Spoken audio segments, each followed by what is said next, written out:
बिस्मिल्लाहिर्रहमानिर्रहीम। आज का जो हमारा टॉपिक है वो जी partial fraction, chapter number 5।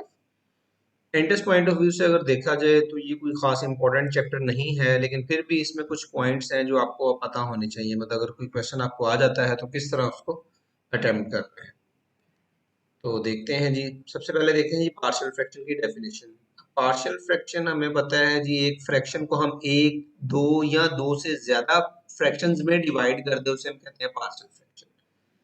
Partial fraction के साथ जो आपको पहले से चीजें पता हैं, किस तरह रिड्यूस करते हैं ये तो आपको आइडिया होगा। ठीक है, एक अदर क्वेश्चन भी हम डिस्कस कर लेंगे, लेकिन उसमें कुछ कंडीशन कुछ इक्वेशंस हैं, मतलब कुछ टर्म्स हैं जो आपको पता होने चाहिए। सबसे पहले ये कंडीशनल इक्वेशन।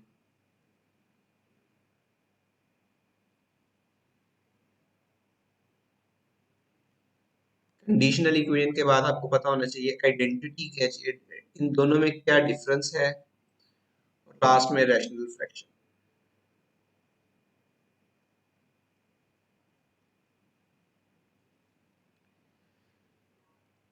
कंडीशनल इक्वेशन वो इक्वेशन होती है, मतलब for example A X is equal to B. तो ये एक कंडीशनल इक्वेशन है, मतलब इधर एक्स की कुछ एक ही वैल्यू होगी जो इस इक्वेशन को सेटिस्फाई करेगी। अगर कोई इक्वेशन फाइनाइट वैल्यूज को सेटिस्फाई करे उसे हम कहते हैं conditional equation. For example 2x plus one is equal to zero, ये हो सकती है जी x square minus 2x plus one is equal to zero, cubic हो सकती है, फोर्थ डिग्री की हो सकती है। तो इसका एक सोल्यूशन है, इसके दो सोल्यूशन है। क्यूबिक अगर होगी तो तीन सोल्यूशन हो सकते हैं, फोर डिग्री के तो चार सोल्यूशन भी हो सकते हैं। तो जो भी इक्वेशन फाइनाइट वैल्यूज को सेटिस्फाई करे उस इक्वेशन को हम कहते हैं कंडीशनल। आइडेंटिटी कौन सी होती है? आपने जितने भी फॉर्मूलाज याद किए हुए हैं, A plus B whole square, A square plus two A B plus B square, इधर ए या बी की कोई भी वैल्यू आप कर दें वो सेटिस्फाई करती है, मतलब इन्फिनिट वैल्यूज के लिए ये सेटिस्फाई कर रही है। तो उस वाले को हम कहते हैं आइडेंटिटी। फॉर एग्जांपल अगर इस तरह लिखा हुआ X plus two into X plus three is equal to x square plus five X plus six, तो ये भी आइडेंटिटी है। इसमें एक्स की आप कोई भी वैल्यू पुट कर दें वो सेटिस्फाई कर जाएगी, इन्फिनिट वैल्यूज के लिए ये सेटिस्फाई कर रहा है। तो ये डिफरेंस है कंडीशनल इक्वेशन और आइडेंटिटी में। हाँ, आपके माइंड में आ रहा होगा इस तरह, मतलब suppose sine square theta plus cos square theta is equal to one, ये हमने चैप्टर 9 में पढ़नी है जाके। ये आइडेंटिटी भी है, ये भी आइडेंटिटी है, क्योंकि इसमें इन्फिनिट वैल्यूज जो सेटिस्फाई करनी होती है। इसी तरह सीकेंड स्क्वायर थीटा हो सकती है इज इक्वल, वैसे तो इस चैप्टर में नहीं है लेकिन जस्ट मैं आपको डिफरेंस बता रहा हूँ आइडेंटिटी और कंडीशनल इक्वेशन में। अभी इसमें देखें tan थीटा पाई बाय 2 पे अनडिफाइंड हो जाता है। तो इसके अलावा अच्छा, फंक्शन डिफाइंड भी होना चाहिए, ये बात याद रखनी है। फंक्शन उस पॉइंट्स पे डिफाइंड हो और वो सेटिस्फाई कर रहा हो तो उसे हम आइडेंटिटी कहते हैं। तो ये इन्फिनिट वैल्यूज के लिए जो सेटिस्फाई करेगी इक्वेशन उसको हम आइडेंटिटी कहते हैं, और जो कोई फाइनाइट एक, दो या तीन वैल्यूज जिसको सेटिस्फाई करे वो हमारी इक्वेशन होती है कंडीशनल इक्वेशन। रैशनल फ्रैक्शन आपको पता है रैशनल नंबर की तरह की होती है, मतलब इस तरह की p of x over q over x की फॉर्म में होगी, और q of x is not equal to zero. इस तरह को हम कहते हैं जी रैशनल फ्रैक्शन। रैशनल फ्रैक्शन की फर्दर मजीद रो टाइप्स हैं जो हमारी एक्सरसाइज में डिस्कस की गई हैं। नंबर वन है जी प्रॉपर फ्रैक्शन, या प्रॉपर रैशनल फ्रैक्शन भी कह सकते हैं, और दूसरा है जी इम्प्रॉपर रैशनल फ्रैक्शन। जिस तरह प्रॉपर नंबर्स और इम्प्रॉपर नंबर्स होते हैं उसी तरह ही प्रॉपर फ्रैक्शन और इम्प्रॉपर फ्रैक्शंस भी होती हैं। प्रॉपर फ्रैक्शन कब होगी? जब जो डिनोमिनेटर की डिग्री है, degree of Q of x, degree लिखने के साथ degree of Q of x is less than equal two degree of P of x. ठीक हो गया? अगर क्यू ऑफ एक्स की सॉरी, इधर ग्रेटर आएगा, ये हमने उलट लिख दिया, कर देता हूँ। अगर जो क्यू ऑफ एक्स की डिग्री है वो ग्रेटर देन है पी ऑफ एक्स से, इक्वल नहीं ग्रेटर होनी चाहिए, तो वो फ्रैक्शन होती है proper. And if degree of Q of x greater less than and equal two degree of P of x, Q degree of Q of x is less than equal two degree of P, मतलब उससे less भी हो और equal भी हो, तो इस तरह की फ्रैक्शन को हम कहते हैं इम्प्रॉपर फ्रैक्शन। ये नंबर्स में भी इसी तरह ही करते हैं, मतलब फॉर एग्जांपल अगर 1/2 आ जाए तो हम कहते हैं ये प्रॉपर फ्रैक्शन है, 3/4 आ जाए ये प्रॉपर फ्रैक्शन है, क्योंकि डिनोमिनेटर बड़ा होता है। और प्रॉपर इम्प्रॉपर की बात की जाए तो मतलब इस तरह की 3/2 हो जाए, 5/3 हो जाए, ये आपकी इम्प्रॉपर है, मतलब डिनोमिनेटर आपका लेस हो जाए न्यूमिनेटर से। तो जो फ्रैक्शंस की हम बात करें तो यहाँ से डिग्री से हम आइडिया लेते हैं। अगर डिग्री क्यू ऑफ एक्स की ग्रेटर है पी ऑफ एक्स से तो वो प्रॉपर है, अगर डिग्री क्यू ऑफ एक्स की लेस है या इक्वल है तो हम इसे कहते हैं इम्प्रॉपर फ्रैक्शन। ये चीजें आपके चैप्टर के स्टार्ट में लिखी हुई हैं, इनमें डिफरेंस आपको पता होना चाहिए। कुछ क्वेश्चंस डिस्कस कर लेते हैं कि किस तरह हम उसको सॉल्व करते हैं। क्वेश्चन नंबर 1 है 3x is equal to 2 is, अब बताना है जी ये कंडीशनल है, आइडेंटिटी है, फ्रैक्शन है या सिंपल इक्वेशन है।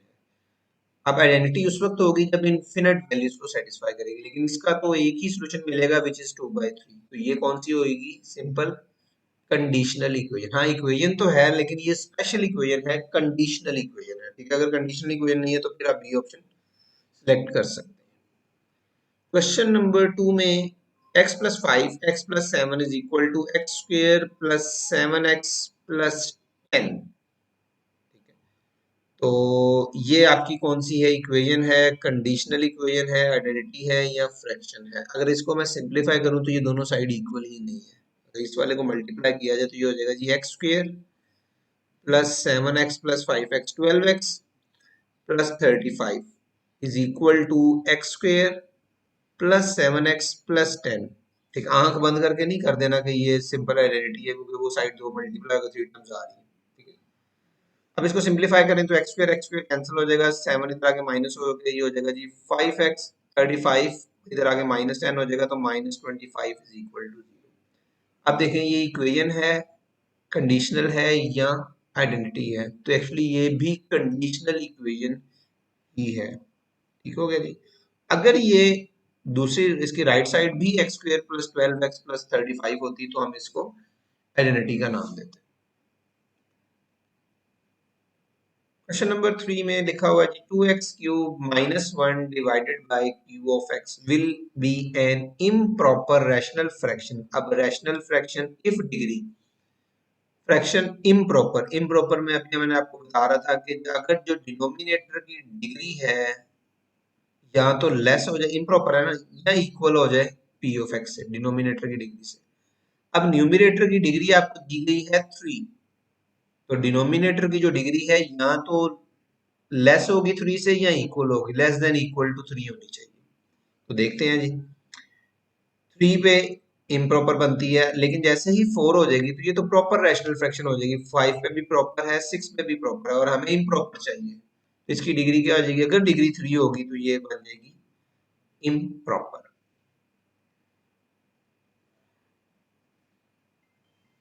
x over 2x minus 1 is an dash rational fraction। अब देखिए डिग्री नोमिनेटर की डिग्री 1 है और डिनोमिनेटर की भी 1 है, दोनों की अगर डिग्री 1 है तो ये क्या हो जाएगी? इम्प्रॉपर।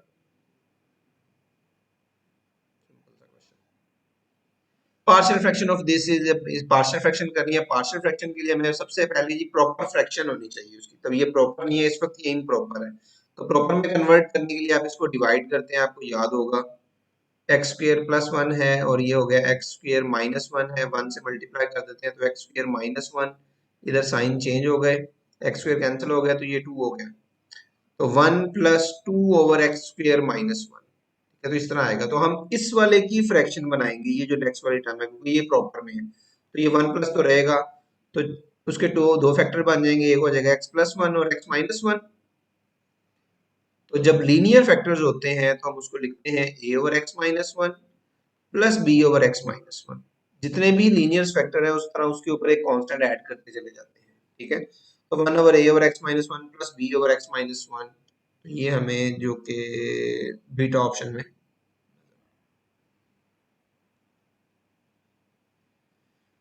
अगर यही फैक्टर आपका लीनियर जिस तरह ये तो लीनियर थे तो ये तो बड़े आसानी से सॉल्व हो गया। आपको कुछ दोबारा रिवीजन के लिए बता देता हूँ। मतलब सपोज अगर आ जाए जी x over x square minus plus one की पावर टू है, या सिंपल एक्स प्लस वन की पावर टू आ जाती है, एक्स प्लस वन स्क्वेयर हो गया। तो इसको हम कैसे लिखते हैं, A over x plus one, अब ये रिपीट हो रहे हैं फैक्टर, तो B over x plus one square. इसी तरह अगर क्यूब है तो C over x plus one cube भी आएगा, जितनी पावर उतने फैक्टर्स में ये डिवाइड हो जाएगा। और अगर इन केस डिनोमिनेटर में मतलब इस तरह का आ जाए जी, two x plus one divided by x square plus two x plus one, example दे रहा हूँ, ऊपर कोई भी पी ऑफ एक्स हो, नीचे क्वाड्रेटिक आ जाए x square plus two x plus one, और इसको अगर फ्रैक्शन में आपको डिवाइड करना है और इसके फैक्टर्स नहीं बन रहे, तो आपने ऊपर हमेशा लीनियर टर्म लिखनी होती है, इस तरह A x plus B over x square plus two x plus one.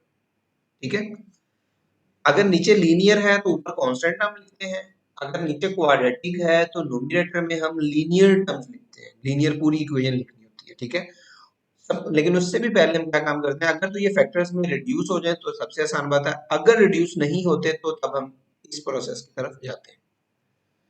Question 6 में है कि the polynomial q of x contains non repeated irreducible quadratic factor, मतलब उसमें रिपीट भी नहीं हो रहे और irreducible फैक्टर्स हैं, then p of x over q of x की फॉर्म में, रिपीट भी नहीं हो रहे और irreducible भी है।